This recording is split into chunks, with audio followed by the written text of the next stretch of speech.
بسم اللہ الرحمن الرحیم۔ السلام علیکم دوستو، دنیا بھر کی خبروں میں آج آپ سنیں گے، لیکن اس سے پہلے اگر ہو سکے تو لائک اور سبسکرائب کا بٹن ضرور دبا لیں، شکریہ۔ افغانستان میں منجمد رقم 9/11 متاثرین کو دینے کے فیصلے پر احتجاج۔ ایک دن با حجاب لڑکی ہی بھارت کی وزیر اعظم ہوگی، اسد الدین اویسی۔ امریکی آبدوز کی جانب سے روسی سمندری حدود کی خلاف ورزی۔ حوثیوں سے نمٹنے کے لیے امریکی F-22 طیاروں کی ابوظہبی آمد۔ تاریخ میں پہلی بار اسرائیلی فوجی افسر عرب ملک میں تعینات۔ یوکرائن پر حملہ ہوا تو ردعمل فیصلہ کن ہوگا، صدر جو بائیڈن۔ پوپ فرانسس نے بھی یوکرائن جنگ کو پاگل پن قرار دے دیا۔ امریکہ اپنی اندرونی مجبوریوں کی وجہ سے پھنسا ہوا ہے، وزیر اعظم عمران خان۔ دنیا میں سب سے زیادہ موبائل کس ملک میں استعمال کیا جاتا ہے؟ ایک تحقیق۔ سردیوں میں گرم اور گرمیوں میں تپش روکنے والی سمارٹ کھڑکی۔ تو آئیے چلتے ہیں اب خبروں کی تفصیل کی جانب۔ افغانستان کے دارالحکومت کابل میں افغان شہری منجمد اثاثوں سے متعلق امریکی صدر جو بائیڈن کے فیصلے کے خلاف سراپے احتجاج ہیں۔ امریکی صدر نے افغانستان کے امریکہ میں منجمد اثاثوں میں سے نصف 9/11 حملوں کے متاثرین کو دینے کا فیصلہ کیا ہے۔ امریکی صدر جو بائیڈن نے ایک صدارتی حکم نامے پر دستخط کیے ہیں جس کے مطابق افغانستان کے امریکہ میں منجمد $7 بلین میں سے آدھے افغانستان میں انسانی ہمدردی کے کاموں کے لیے خرچ کیے جائیں گے، جبکہ آدھے 9/11 حملوں میں متاثر ہونے والوں میں تقسیم کیے جائیں گے۔ افغان شہریوں نے امریکی صدر کے حکم کی مذمت کی ہے۔ مظاہرین کا کہنا ہے کہ یہ اثاثے افغانوں کے ہیں، امریکی صدر انہیں چرا رہے ہیں۔ مظاہرین نے کابل کی عیدگاہ مسجد کے باہر جمع ہو کر امریکہ سے مطالبہ کیا کہ پھر ان ہزاروں افغانوں کے لیے بھی مظاہرین نے کابل کی عیدگاہ مسجد کے باہر جمع ہو کر امریکہ سے مطالبہ کیا کہ پھر ان ہزاروں افغانوں کے لیے بھی مالی معاوضہ دیا جائے جو افغانستان میں گزشتہ 2 دہائیوں کے دوران شہید ہوئے ہیں۔ یہ رقم افغانوں کی ہے، امریکہ کی نہیں، یہ افغانوں کا حق ہے۔ اکثر پاکستان کے خلاف بولنے والے اور لوک سبھا کے رکن پارلیمنٹ اسد الدین اویسی کا کہنا ہے کہ ایک دن با حجاب لڑکی ہندوستان کی وزیر اعظم ہوگی۔ آل انڈیا مجلس اتحاد المسلمین کے سربراہ اسد الدین اویسی نے کہا کہ حجاب پہننے والی خواتین کالج جائیں گی، مجسٹریٹ، ڈاکٹر، کاروباری خواتین وغیرہ بنیں گی۔ اگر ہماری بیٹیاں فیصلہ کرتی ہیں اور اپنے والدین سے کہتی ہیں کہ وہ حجاب پہننا چاہتی ہیں تو ان کے والدین ان کی حمایت کریں گے، دیکھتے ہیں کہ کون انہیں روک سکتا ہے۔ یاد رہے دوستو کہ بھارت میں گزشتہ کئی دنوں سے لڑکیوں کے تعلیمی اداروں میں حجاب پر پابندی کے بعد سے کشیدگی برقرار ہے، جبکہ بھارتی ریاست کرناٹک نے لڑکیوں کے حجاب پہننے پر حکومتی پابندی کو برقرار رکھا ہے۔ کرناٹک ریاست کے ہائی کورٹ نے طالبات کی جانب سے حجاب پہننے کی اجازت طلب کرنے کے کیس میں فیصلہ سناتے ہوئے لڑکیوں کو حجاب پہننے سے روک دیا تھا۔ دوسری جانب ایک طالبہ نے ہائی کورٹ کے حجاب پر پابندی کے فیصلے کے خلاف سپریم کورٹ میں اپیل دائر کی تھی، جسے سپریم کورٹ نے ہائی کورٹ کا فیصلہ آنے تک سماعت کو روک دیا تھا۔ روس کا کہنا ہے کہ امریکی آبدوز نے روسی سمندری حدود کی خلاف ورزی کی ہے۔ امریکی آبدوز کی جانب سے کی جانے والی خلاف ورزی پر روسی وزارت دفاع نے امریکی فوجی اتاشی کو طلب کر لیا ہے۔ روسی فوج کا کہنا ہے کہ امریکی آبدوز نے روسی حدود سے نکل جانے کی درخواست نظر انداز کی، جس کے بعد روسی فوج نے متعلقہ اقدامات کیے تو امریکی آبدوز روسی حدود سے باہر چلی گئی۔ روسی فوج کے مطابق امریکی آبدوز نے خلاف ورزی اس وقت کی جب روسی فوج بحری مشقوں میں مصروف تھی۔ دوستو یاد رہے کہ یوکرائن تنازع کو لے کر امریکہ اور روس کے درمیان کشیدگی برقرار ہے، جبکہ روس نے اپنی 1 لاکھ کے قریب فوج کو یوکرائن سرحد کے قریب جمع کر رکھا ہے، جبکہ امریکہ نے یوکرائن سے اپنے شہریوں کو بھی ملک چھوڑنے کی ہدایت کر دی ہے۔ امریکہ کے بعد متعدد دیگر ممالک نے بھی اپنے شہریوں کو یوکرائن چھوڑنے کی ہدایت کر رکھی ہے۔ ان ممالک میں برطانیہ، جرمنی، کینیڈا، نیدرلینڈ، جاپان اور جنوبی کوریا شامل ہیں۔ امریکہ کے جدید ٹیکنالوجی کے حامل جدید لڑاکا طیارے F-22 ریپٹر UAE پہنچ چکے ہیں۔ یمن میں موجود حوثی جنگجوؤں کے ابوظہبی میں غیر معمولی حملوں کے بعد ہفتے کو امریکی لڑاکا طیارے متحدہ عرب امارات پہنچے ہیں، جہاں تقریباً 2000 امریکی فوجی پہلے ہی موجود ہیں۔ سال 2003 کے عراق پر امریکی حملے کے بعد یہ پہلا موقع ہے جب امریکی فوجیوں نے خطے میں اس دفاعی نظام کا استعمال کیا ہے۔ حالیہ ہفتوں میں ایران سے منسلک حوثیوں نے متحدہ عرب امارات کے اہداف پر بڑے پیمانے پر حملے کیے ہیں، جس کے بعد اماراتی اور امریکی فضائی دفاع کو الرٹ جاری کیا گیا تھا۔ یہ تعیناتی پورے خطے میں پہلے سے موجود اتحادیوں اور شراکت داروں کی مشترکہ جنگی فضائی طاقت کی صلاحیتوں کو بڑھا دے گی۔ امریکی وزیر دفاع نے ابوظہبی کے ولی عہد شہزادہ محمد بن زید کے ساتھ بات چیت کے بعد 5th جنریشن کے طیاروں کی تعیناتی کا فیصلہ کیا تھا۔ تاریخ میں پہلی بار کسی اسرائیلی فوجی افسر کو بحرین میں تعینات کیا گیا ہے۔ بحرین نے اسرائیلی بحریہ کے اعلیٰ افسر کی تعیناتی کی تصدیق کرتے ہوئے کہا ہے کہ یہ تعیناتی خطے میں جہازوں کی آزادانہ نقل و حرکت کو یقینی بنانے کے لیے کی گئی ہے۔ بحرین نے کہا ہے کہ اسرائیلی افسر کی تعیناتی خطے میں محفوظ اور آزادانہ جہاز رانی کے لیے 34 سے زائد ممالک کے اتحاد کے ایجنڈے کے تحت کی گئی ہے، جس کا مقصد خلیجی ممالک کے سمندری حدود اور عالمی تجارتی جہازوں کی حفاظت سمیت ان پر قزاقوں اور تخریب کاروں کے حملے سے بچانا ہے۔ بحرین کی جانب سے اسرائیلی افسر کی تعیناتی سے متعلق تفصیلات بتانے سے گریز کیا گیا ہے۔ دوستو، یاد رہے کہ گزشتہ روز ایک اسرائیلی افسر کو بحرین میں 5ویں امریکی بحری بیڑے کے رابطے کے افسر کے طور پر کام کرنے کے لیے مقرر کیا گیا ہے۔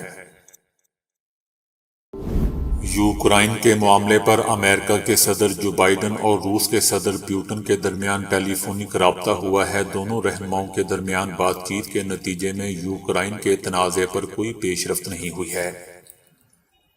ٹیلی فون کال پیشہ ورانہ اہم امور سے متعلق تھی جو 1 گھنٹے سے زائد جاری رہی۔ ہمسایہ ملک یوکرائن کو 3 اطراف سے گھیرنے کے لیے فضائی، بری اور بحری افواج کی تعیناتی پر مغرب اور روس کے درمیان تعطل کو ختم کرنے میں کوئی پیش رفت نہیں ہوئی۔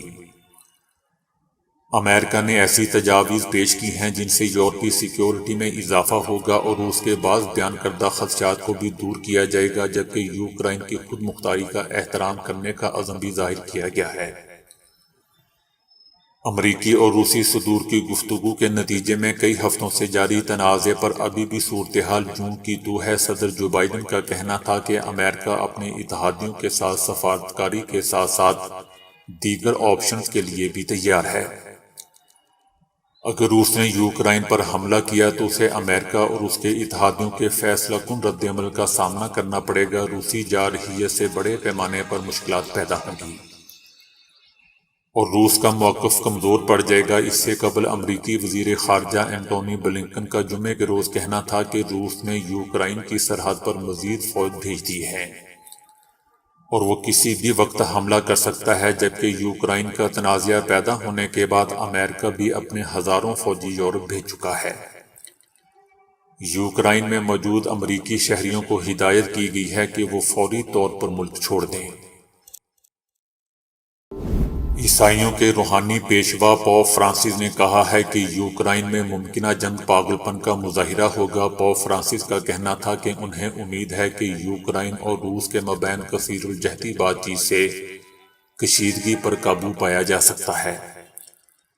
سنجیدہ مذاکرات اس بحران کے حل میں مددگار ثابت ہو سکتے ہیں۔ انہوں نے جرمنی اور فرانس کی طرف سے یوکرائن اور روس کو مذاکرات میں شامل کرنے کی کوششوں کو بحران کے حل کے لیے اہم قرار دیا ہے۔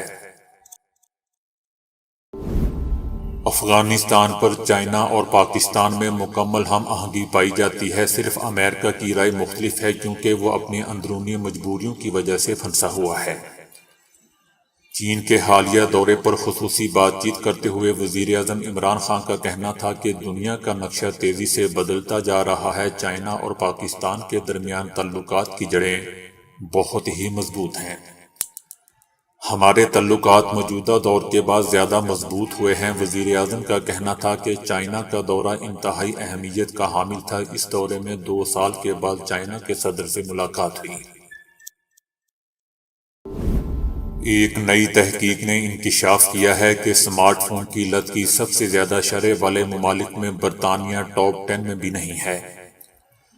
محققین نے 2014 اور 2021 کے درمیان دنیا کے 24 ممالک کے درمیان 34,000 شرکاء سے سمارٹ فون کے استعمال سے متعلق ڈیٹا کا استعمال کیا۔ رپورٹ کے مطابق چائنا، سعودی عرب اور ملیشیا میں سمارٹ فون کے استعمال کی شرح سب سے زیادہ تھی، جبکہ جرمنی اور فرانس میں سب سے کم استعمال کیا جاتا ہے۔ حیرت انگیز طور پر برطانیہ 24 ممالک میں سے صرف 16ویں نمبر پر ہے، جبکہ امریکہ 18ویں نمبر پر ہے، جبکہ آسٹریلیا 12ویں نمبر پر اور جاپان 15ویں نمبر پر ہے۔ چائنا میں سمارٹ فون کے استعمال کی شرح دنیا میں سب سے زیادہ ہے۔ آکسفورڈ کے سائنسدانوں نے گھروں کو سردیوں میں گرم اور گرمیوں میں سرد رکھنے والی سمارٹ کھڑکی تیار کر لی ہے۔ آکسفورڈ یونیورسٹی کے سائنسدانوں نے کھڑکیوں کے شیشے کے لیے ایک سمارٹ کوٹنگ تیار کی ہے جو گرمی میں حرارت کو منعکس کرتی ہے اور سردیوں میں حرارت کو اندر آنے دیتی ہے، جس سے دونوں موسموں کی سختیاں کم ہو جاتی ہیں۔ کھڑکی کے شیشے پر لگائی گئی پرت سے کمرے میں حدت کی مقدار کو کنٹرول کیا جاتا ہے۔ سردیوں میں یہ دھوپ سے انفراریڈ شعاعیں جذب کرتا ہے اور اس کی گرمی کمرے میں بکھیرتا ہے۔ سلیکون سردی میں یہ الٹا عمل کرتا ہے اور کمرے کو ٹھنڈا رکھنے میں مدد دیتا ہے۔ اس کا سب سے بڑا فائدہ یہ ہے کہ دنیا بھر کی عمارتوں کو گرم اور سرد رکھنے کے لیے بجلی کا بل غیر معمولی طور پر کم کیا جا سکتا ہے۔ جاپان میں سیاحت کے حوالے سے کئی پرکشش مقامات ہیں، تاہم کچھ ایسے مندر بھی سیاحوں کی توجہ کا مرکز بنے رہتے ہیں جن کے اندر بدھ مت کے ان راہبوں کی حنوط شدہ باڈیز پڑی ہیں جنہیں نروان پانے کے لیے موت کو گلے لگا لیا۔ یہ تاریخی مندر شمالی جاپان کے مختلف علاقوں میں موجود ہیں۔ ان میں 16 راہبوں کی باڈیز موجود ہیں جنہوں نے نروان پانے اور امر ہونے کے لیے اس قدر دھیان لگایا کہ فاقے سے موت کے منہ میں چلے گئے۔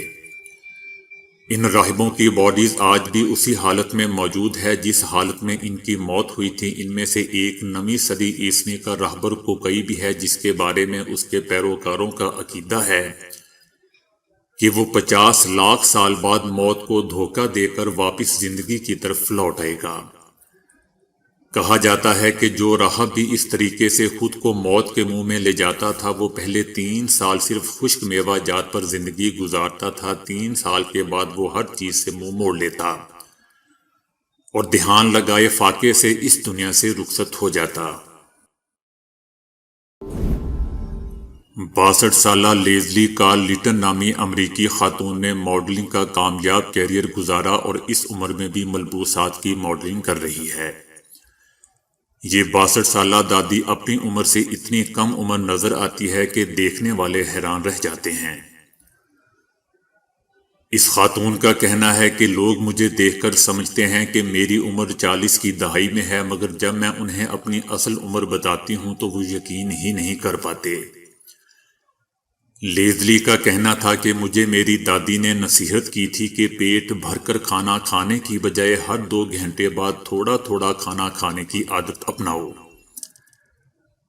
میں ان کی اس نصیحت پر اب تک عمل کر رہی ہوں اور بہت کم مقدار میں ہر 2 سے 3 گھنٹے بعد صحت مندانہ خوراک کھاتی ہوں۔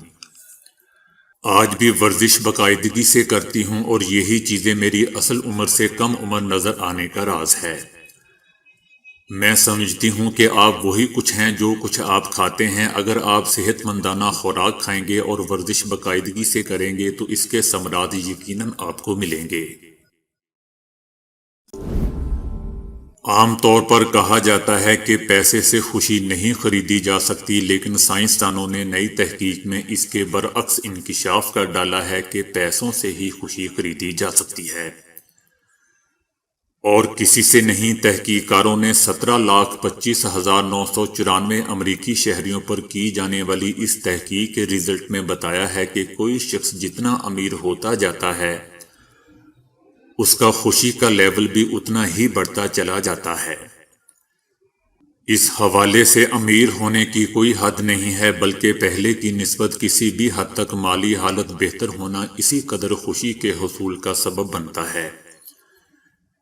تحقیقاتی ٹیم کے سربراہ ڈاکٹر میتھیوز کا کہنا تھا کہ ہماری تحقیق میں اس بات کے واضح شواہد میسر آئے ہیں کہ آمدنی اور خوشی میں اضافہ ایک ساتھ چلتے ہیں۔ جوں جوں کسی شخص کی آمدنی بڑھتی جاتی ہے اس کی خوشی کا لیول بھی اتنا ہی بڑھتا چلا جاتا ہے۔ اس سے پہلے ایک تحقیق میں بتایا گیا تھا کہ $75,000 سالانہ آمدنی تک پہنچ کر ہی آدمی کی خوشی کا لیول بڑھنا شروع ہوتا ہے۔ ڈاکٹر میتھیو کا کہنا تھا کہ ہماری تحقیق میں یہ رزلٹ غلط ثابت ہوئے ہیں۔ در حقیقت آمدنی میں کسی بھی حد تک کا اضافہ اسی قدر خوشی میں اضافے کا سبب بنتا ہے۔ لیکن دوستو، میرے خیال سے ایسا بالکل بھی نہیں ہے۔ میں آپ کو ایک چھوٹی سی مثال دیتا ہوں۔ ایک دفعہ انڈین اداکار شاہ رخ خان کی میں نے ایک خبر پڑھی تھی۔ اس کا کہنا تھا کہ میرے پاس اتنے پیسے نہیں ہیں کہ میں اپنے بچوں کو ایک جہاز خرید کر دے سکوں، جو کہ بچوں کی ڈیمانڈ تھی۔ اس وقت میں نے سوچا تھا کہ اگر شاہ رخ خان اپنے بچوں کو جہاز اور دوسری طرف ایک عام سی معمولی سرکاری نوکری کرنے والا اپنے بچوں کو موٹر بائیک لے کر دے، تو اگر کوئی ایسا پیرامیٹر ہو جو خوشی کو ناپ سکے تو دونوں قسم کے بچوں کا خوشی کا معیار برابر یا ایک جیسا ہوگا۔ حالانکہ ایک طرف ایک خوشی 40-50 ہزار روپے میں مل رہی ہے، جبکہ اتنے ہی لیول کی خوشی دوسری طرف کروڑوں میں مل رہی ہے۔ جبکہ سائنسدانوں کے مطابق شاہ رخ خان کے بچوں کی خوشی دوسرے بچوں کی نسبت تو 500 گنا ہونی چاہیے۔ کیا خیال ہے کہ خوشی کا پیسوں سے کوئی تعلق ہے یا نہیں؟ اسرائیلی ماہرین نے دنیا کی قدیم ترین مساجد میں سے ایک آثار دریافت کیے ہیں۔ ایک ٹیم نے 11 سال کی تحقیق کے بعد دنیا میں اولین مساجد میں سے ایک کی دریافت کا دعویٰ کیا ہے۔ اسرائیل کے شہر طبریہ کے مضافات میں بحر الجلیل کے ساحل پر بازنطینی سلطنت کے دور کی ایک عمارت کی باقیات کے نیچے مسجد کے آثار دریافت ہوئے ہیں۔ اس جگہ پر پہلی کھدائی 1950 میں کی گئی تھی۔ اس وقت یہاں ستونوں پر مشتمل ایک ڈھانچہ دریافت ہوا تھا جس کی شناخت بازنطینی وقت کے بازار کے طور پر کی گئی۔ ان آثار کی مزید کھدائی کے دوران یہاں سے اسلام کے ابتدائی دور کے سکے اور برتنوں کے ٹکڑے دریافت ہوئے تھے۔ ماہرین آثار قدیمہ نے ابتدا میں ان باقیات کی شناخت 8ویں صدی کی مسجد کے طور پر کی، لیکن مزید کھدائی سے معلوم ہوا کہ وہ ڈھانچہ 1 صدی پرانا تھا۔ ڈاکٹر سائٹرائن کا کہنا ہے کہ ہم یقین سے نہیں کہہ سکتے کہ اس مسجد کو صحابہ رسول حضرت شرجیل رضی اللہ تعالی عنہ نے تعمیر کروایا، لیکن ہمارے پاس دستیاب تاریخی مواد موجود ہے جس کے مطابق انہوں نے 635 میں خلیفہ اول حضرت ابو بکر صدیق رضی اللہ تعالی عنہ کے دور میں طبریہ کو فتح کرنے کے بعد یہ مسجد بنوائی تھی۔ دوستو، یاد رہے کہ حضرت شرجیل رضی اللہ تعالی عنہ کا شمار ان چند اصحابہ کرام رضی اللہ تعالی عنہ میں ہوتا ہے جنہوں نے رسول اللہ صلی اللہ علیہ وسلم کے حکم پر 2 ہجرتیں یعنی پہلے مکہ مکرمہ سے حبشہ اور پھر حبشہ سے مدینہ منورہ کی تھی۔ جس طرح ٹن میں کھانا پیک کیا جاتا ہے، عین اسی طرح افغانستان میں مٹی کے برتن میں انگور 6 ماہ تک محفوظ رکھے جا سکتے ہیں۔ افغانستان میں دنیا کے بہترین انگور پیدا ہوتے ہیں، لیکن بجلی اور فریج نہ ہونے کی وجہ سے تیزی سے خراب ہو جاتے ہیں۔ اس مسئلے کا ایک حل مٹی سے اڑن تشتری نما گول ڈبہ بنایا جاتا ہے جس میں انگور 6 ماہ تک تازہ رہتے ہیں، جسے کنگینا کہتے ہیں۔ انگور کے شوقین افراد بے موسم پر اس کی بڑی قیمت دینے کو تیار ہوتے ہیں اور اسی وجہ سے افغانستان کے دیسی ریفریجریٹر کنگینا کی ضرورت پیش آئی ہے۔ اس میں مٹی سے تھالی نما ساخت بنائی جاتی ہے اور اس کے اندر انگور رکھ کر اوپر ڈھکنا رکھ کر لیپ کر دیا جاتا ہے۔ اس کے بعد کنگینا کو خشک کر لیا جاتا ہے۔ سوکھنے کے بعد اسے ٹھنڈی، خشک اور تاریک جگہ پہ رکھا جاتا ہے۔ یوں مسلسل 6 ماہ تک انگور تازہ رہتے ہیں۔ ہوا اندر نہ جانے کی وجہ سے آکسیڈیشن کا عمل نہیں ہوتا اور نہ ہی پھل کو کوئی نقصان پہنچتا ہے، ساتھ ہی انگوروں کا ذائقہ بھی برقرار رہتا ہے۔ انگوروں کے لیے مٹی کا ریفریجریٹر بنانے کے ماہر عبد المنان نے بتایا کہ ہم انگور کے الگ ہونے والے ایک ایک دانے کو ہٹا دیتے ہیں اور اس کے بعد گچھا ایک برتن میں رکھ کر اسے بند کر دیا جاتا ہے۔ تو دوستو، ابھی کے لیے اتنا ہی۔ ویڈیو کو لائک اور شیئر کرنے کا بہت بہت شکریہ۔